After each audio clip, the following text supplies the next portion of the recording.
We don't think that great-tasting coffee should be limited to a cafe. To enjoy third-wave specialty coffee at home, all you need is to follow the 4 keys formula. But let's talk more about that later. Introducing the Bambino. Serious espresso, serious value in a seriously compact machine. Time to unbox. But first, let's set the mood.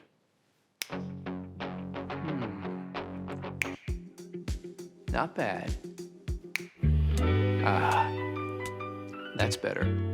Lay the box on its side and use the flap to slide the machine out. You'll find a set of accessories that all have a part to play. Right. Now let's wash all the parts and accessories and dry thoroughly before use. Soak the filter in water for 5 minutes.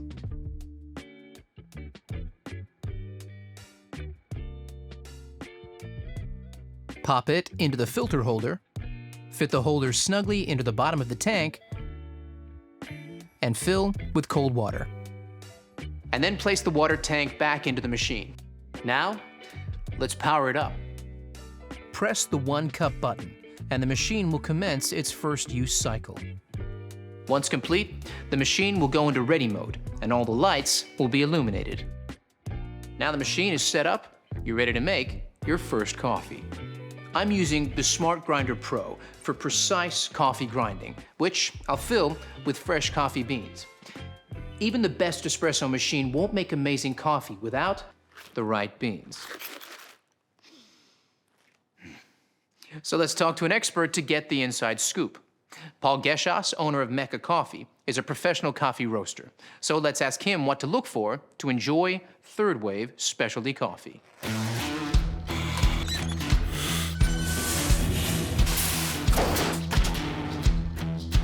Well, it starts with freshness, but you don't want too fresh. Coffee beans are at their peak flavour from about 5 to 30 days out of roast. Immediately after being roasted, coffee releases CO2, so using it before that 5-day mark makes it a bit more challenging to work with. Once the beans are older than about 30 days, volatile aromatics start to fade, so the coffee loses the best parts of its character. Always look for a roasted on date. This is your key to freshness. Once you open that bag of coffee, beans start to age, their flavour is affected by oxidation, similar to when you open up a bottle of wine. That's why it's so important to buy freshly roasted beans, preferably from a roaster like me or your favourite cafe. There it is, straight from a pro. Only buy beans with a roasted on date, so you know exactly how fresh they are. If there's a use by or best before date, you won't be able to tell if they're fresh or not. Now, let's make that latte, shall we? Grab the portafilter. Now, this is key to enjoying third-wave specialty coffee, and it's similar to what's used in a cafe. Place it into the small grind cradle like this, and nudge it forward to start grinding. Now you've got your ground coffee.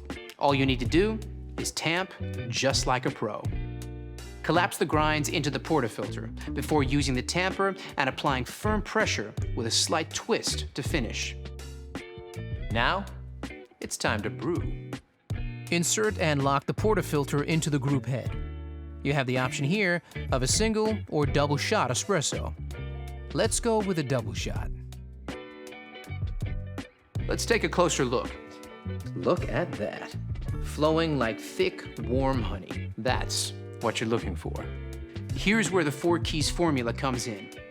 Key number 1, full-bodied coffee with rich and complex flavors is created using the ideal dose of 18 to 22 grams of freshly ground beans that you can easily control using the Smart Grinder Pro. Key number 2 is a perfectly balanced espresso with sweet, delicious, and nuanced flavor notes that comes from brew water temperature delivered at precisely 93 degrees Celsius, just like a commercial machine.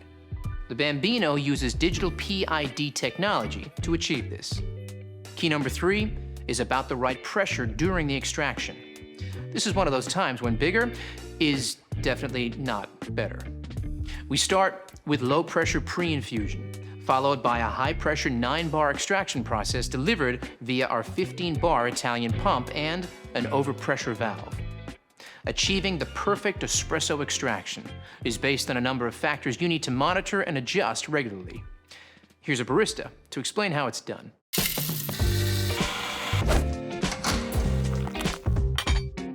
Hey there!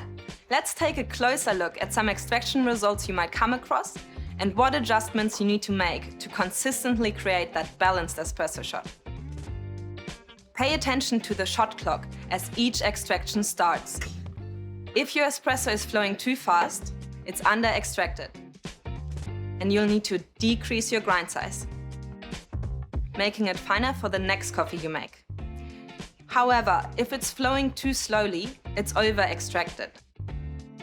So increase your grind size, making it coarser for your next coffee.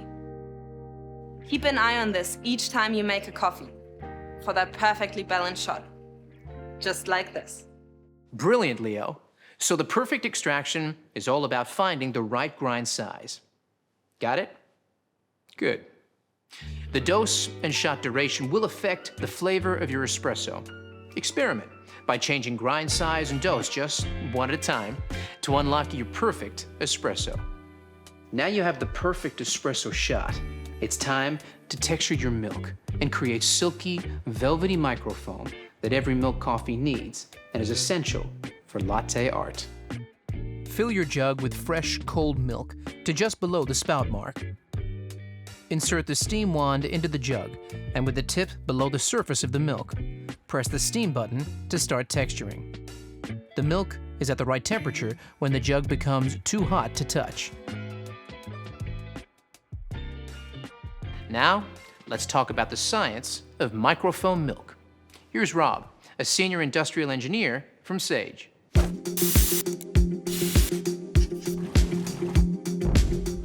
The science of microfoam milk is the fourth and final key of our 4 keys formula, and it's just as important as the other keys. You need powerful steam pressure at around 130 degrees Celsius.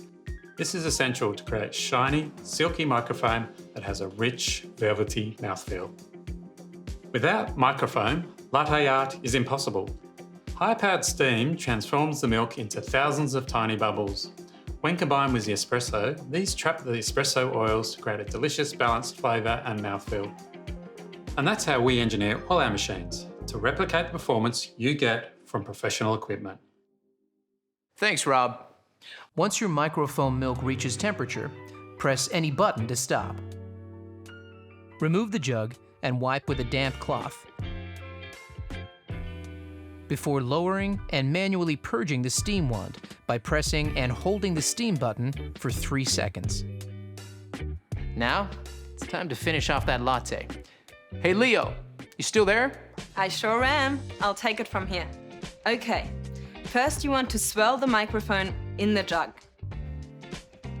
Start by tilting the cup before pouring the microfoam directly into the center of the espresso, not breaking the crema to create a blank canvas. Then move the milk jug close to the surface until the white appears and shake the jug gently from side to side and move back. Then pour back through the art, lifting the jug up to create a finer stroke to finish it off. Just like this. Let's not show mine, shall we? But practice makes perfect. Give me some time. So now you know all about the Bambino. The fun really begins. Get creative with different drinks like cappuccinos, long blacks, or even espresso martinis. And before you know it, you'll be mastering the best style of coffee on the planet. So there you have it. Introducing the Bambino. Serious espresso, serious value in a seriously compact machine.